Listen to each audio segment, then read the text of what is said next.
So we're up about $60 from last week. We finally crossed $6,000. We also got rid of some positions, as you guys can see. The only position right now that I have is the American Airlines. I actually have 200 shares instead of 100. So I have a couple of things that I'm going to go over in this video, considering that I've been inactive for about 2 weeks now.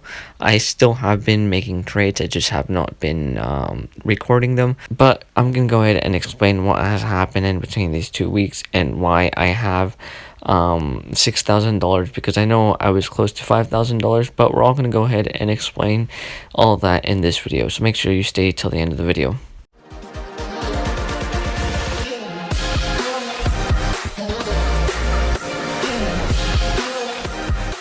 Welcome back to a new video. As always, if you enjoyed the content, make sure to leave a like and subscribe.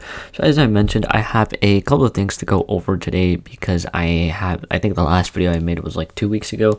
I guess the first thing I'll start off by explaining is the reason why we have $6,000 instead of close to $5,000 is because I added about $1,000 extra in cash, and this is the first cash I guess ad that I'm gonna do. I plan on adding about around 2,000 to 3,000 more in the next month, just because that's what I have left over after paying for some of the stuff that I have to do, and so that's gonna allow me to be able to generate a couple extra percentages weekly, because we're still averaging around 1.5% a week selling options.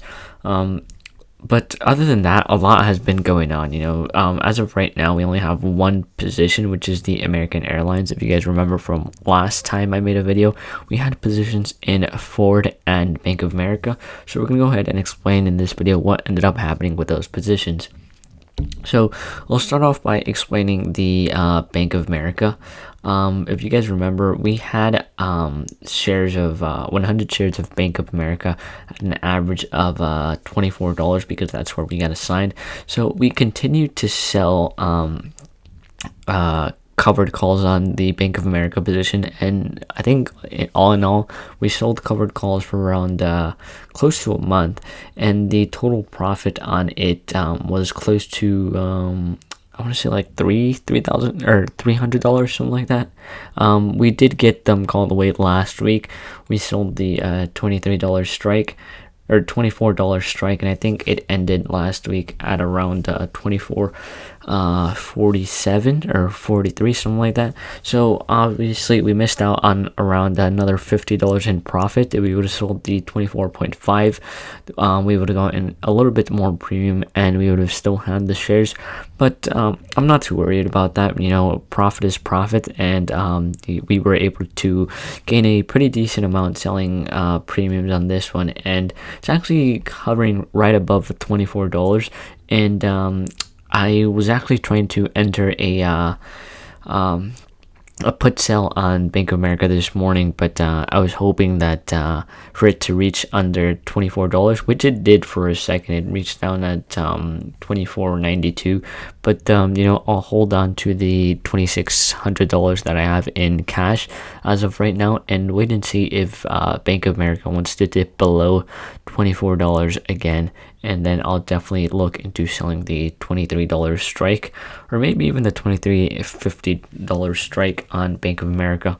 But that's pretty much it for that one. The next one that I ended up trading, or closing out, is on Ford. And if you guys remember, I was having some difficulties with Ford just because it was not performing up to par with the implied volatility, and I definitely got unlucky on this one, just because the week where I ended up getting assigned, that's when it all of a sudden started to gap up.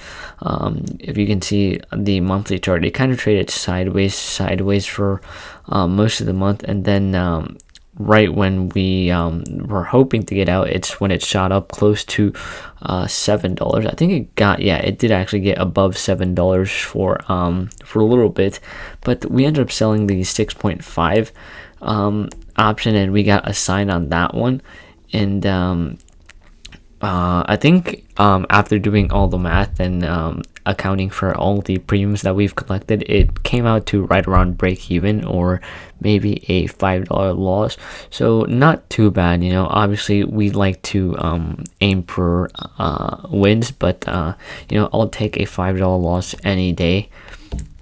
I did, however, end up making a mistake on Ford, because I ended up taking a different trade on this one, because as you guys saw, Ford jumped up tremendously within the span of a week. It was trading right around low sixes, just hovering above $6, and all of a sudden it jumped up to 6.86. And so in my opinion, I thought that was a really good opportunity to short Ford, and so that's exactly what I tried doing. I ended up taking a decently sized position. I think it was around I think it was like 1700 or 1600, something like that, and we bought around 40 contracts of 6.5 puts on Ford, and we ended up selling for a loss. We can see right here, look back at it, it's this position right here, but I got into 3 different price points, and so I think I had around a 29 average for the total position of around 40 contracts on Ford. And if you go ahead and look for what I was hoping was that going into earnings, Ford is going to dip down below 6.5, and we were able to turn around those contracts for a quick profit. But unfortunately, Ford has been kind of staying sideways right around the 6.7, 6.90 area, and it's just been decaying way too quickly. So if you go ahead and look at the actual put that I got in, it was this one, the 6.5, and we got in around the 6. Actually, we got in around 6. Or 0.36. So when we got in, the 6.5 put was around $36. We closed it out for, I think it was like $28. I can go check that right now, but as of right now it's at 0.11. So if we would have held on to them, that initial investment of around $1,600 would be worth around $400 right now. So even though we did take a bad trade, I guess the good thing is that we were able to acknowledge that we took a bad trade pretty early on, and save most of the investment on that. I'll go ahead and check right now what exactly was the price that I exited out of. I think it was like, 27. So we closed out, we had 47 contracts. We lost around a little over $300, but we were able to make it back because, like I said, the American Airlines, Bank of America, and Ford, we've been generating premium nonstop on those for about a month, and so the premium generated from those positions has been able to cover the $300 loss on Ford. We also sold another American Airlines put, and we got assigned. I think we sold the 11.5, I believe. I can check right now. If you go down to the history, we